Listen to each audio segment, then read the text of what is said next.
चलो अब जल्दी ठीक होके घर आओ, ठीक है? हम वहाँ पे भी आएंगे।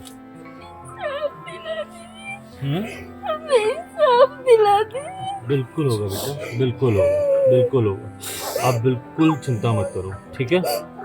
हम घर भी कराएंगे, जितना जो गलत किया है उस सबको सज़ा भी दिलवाएंगे, जो नुकसान हुआ है उसको भी हम लोग करवाएंगे, ठीक है?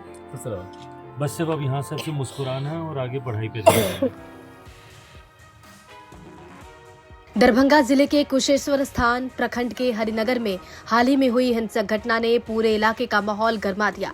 मारपीट और हमले की इस घटना के बाद न सिर्फ स्थानीय लोगों में दहशत बढ़ी, बल्कि राजनीतिक हलकों में भी हलचल तेज हो गई। इसी बीच केंद्रीय मंत्री और लोक जनशक्ति पार्टी रामविलास के राष्ट्रीय अध्यक्ष चिराग पासवान शनिवार को दरभंगा मेडिकल कॉलेज अस्पताल पहुंचे, जहां उन्होंने घायल लोगों से मुलाकात की और उनके उपचार की जानकारी ली। डीएमसीएच के इमरजेंसी वार्ड में भर्ती घायलों से मिलने के दौरान चिराग पासवान भावुक दिखाई दिए। पीड़ित परिवारों से बातचीत करते हुए उन्होंने कहा कि ऐसी घटनाएं समाज की शांति और सुरक्षा के लिए बेहद दुर्भाग्यपूर्ण है। उन्होंने मौके पर मौजूद डॉक्टरों और अस्पताल प्रशासन को निर्देश दिया कि घायलों के इलाज के लिए किसी भी प्रकार की लापरवाही नहीं होनी चाहिए। इसके साथ ही उन्होंने ये भी आश्वासन दिया कि पार्टी और केंद्र सरकार दोनों ही पीड़ित परिवारों को हर संभव सहायता प्रदान करेंगे। उन्होंने ये भरोसा दिलाया कि किसी भी परिवार को अकेला नहीं छोड़ा जाएगा और पूरी मदद उनके साथ खड़ी रहेगी।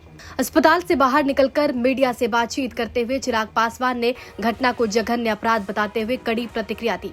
उन्होंने स्पष्ट शब्दों में कहा, जिस तरह निहत्थे लोगों पर हमला किया गया वो किसी भी हालत में बर्दाश्त नहीं किया जाएगा। कुछ दिन पूर्व जिस तरीके से सामाजिक सद्भाव को बिगाड़ने की सोच के साथ कुछ असामाजिक तत्वों ने कुछ घर परिवार को, जिसमें खास तौर पर पासवान समाज के लोग थे, उनको चिन्हित कर जिस बेरहमी से उन्हें मारने, पीटने, किसी का सर फूटा, किसी का हाथ टूटा, किसी की टांग टूटी, एक छोटी 13 साल की बच्ची जिस तरीके से उस तक को बर्बरता से पीटा गया, ये दर्शाता है कि ये वो लोग हैं जो समाज में तनाव की भावना को बढ़ावा देने का प्रयास करते हैं, जो चाहते हैं कि हमारा देश, हमारा प्रदेश जाति के आधार पर बटे, समाज में एकजुटता की भावना समाप्त। इससे उनको क्या लाभ मिलेगा मैं नहीं जानता, पर ये मुट्ठी भर ऐसे लोग हैं जो समाज में जात पात के आधार पर इस तरीके की घटनाओं को अंजाम देते हैं, जिसकी वजह से एक बड़े परिप्रेक्ष्य में सामाजिक सद्भाव बिगाड़ने का प्रयास किया जाता है। एक गांव की घटना को समाज में बड़े पक्ष पे ऐसे दिखाएंगे कि जैसे ये जातियों के बीच निरंतरता की लड़ाई हो। मैं मानता हूं कि कुछ ऐसे मुट्ठी भर असामाजिक लोग जो जाति के आधार पर या हमारे देश में किसी भी आधार पर भेदभाव करते हैं, वो धर्म के आधार पर हो, वो जाति के आधार पर हो, वो क्षेत्र के आधार पर हो, वो भाषा के आधार पर हो, किसी भी भेदभाव को बर्दाश्त नहीं किया जाएगा। हमारे देश का संविधान देश के हर एक नागरिक को बराबरी का हक अधिकार देता है, और अगर उस हक अधिकार को कोई भी असामाजिक तत्व छीनने का कार्य करेगा तो उसे कतई बर्दाश्त नहीं किया जाएगा।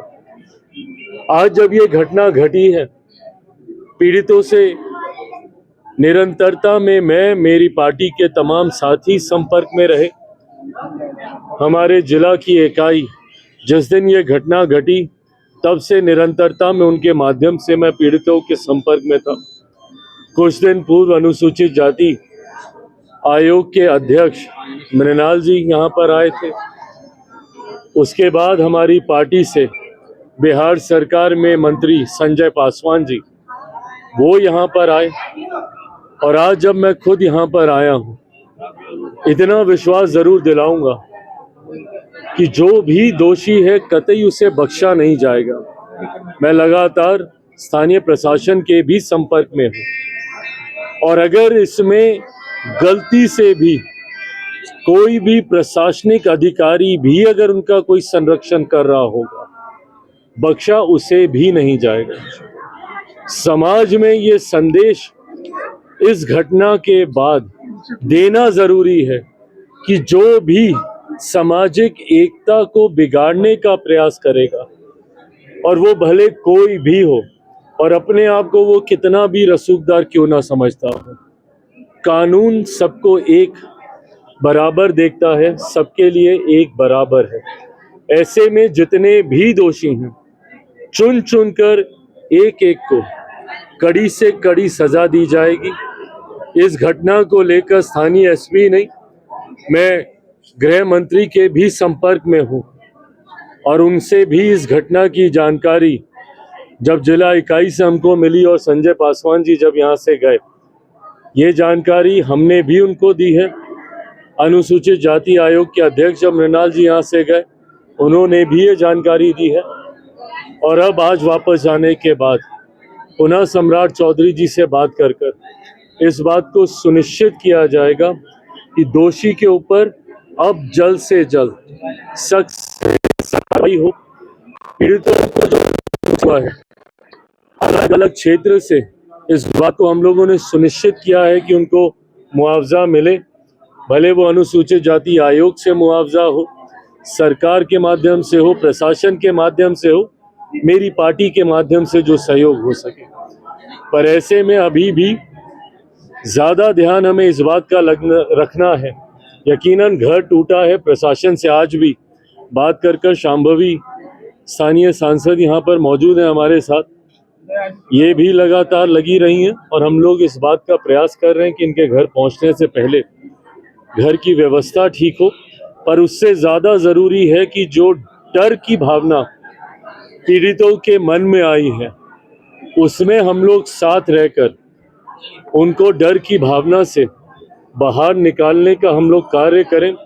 ऐसे में जब ये लोग वापस भी जाएंगे तब भी हमारी पार्टी के तमाम साथीगण इनके साथ, इनके आसपास रहेंगे, और इस बात को सुनिश्चित किया जाएगा कि भविष्य में इनके साथ कोई ऐसी घटना ना घटे। पैसा मांगने को, मजदूरी मांगने को लेके ये पूरी घटना हुई, आप किस रूप में देखते हैं? एक तो गरीब परिवार से आते हैं और उनका बकाया पैसा नहीं दिया जाता, उसके बदले जो है, देखिए कोई अपने हक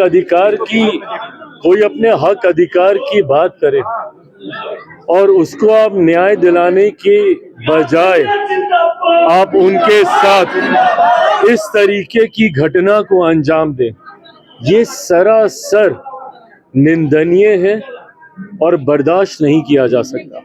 ऐसे में जैसा मैंने कहा कि जो भी दोषी हैं उसके ऊपर सख्त से सख्त कार्रवाई की जाएगी। परसेप्शन बनाया गया कि गांव के लोगों पर एफआईआर किया गया, उसकी सच्चाई क्या है सर? आप क्या देखिए, जैसा मैंने कहा कि जो दोषी हैं उनको बख्शा नहीं जाएगा, पर जो निर्दोष हैं उनके साथ भी अन्याय नहीं होने दिया जाएगा। इसको भी हम लोग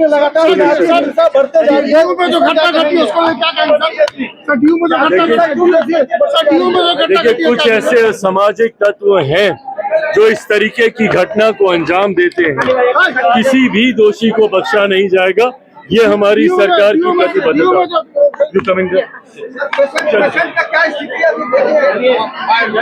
हरिनगर हिंसा के बाद पूरे क्षेत्र में तनाव बना हुआ है।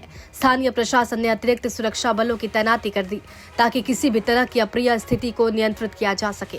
पुलिस लगातार गश्त कर रही है और सुराग जुटाने में जुटी हुई है। अधिकारियों का कहना है कि दोषियों की पहचान की जा रही है और जल्द ही गिरफ्तारी होगी। दरभंगा से प्रहलाद कुमार की रिपोर्ट, बिहार तक।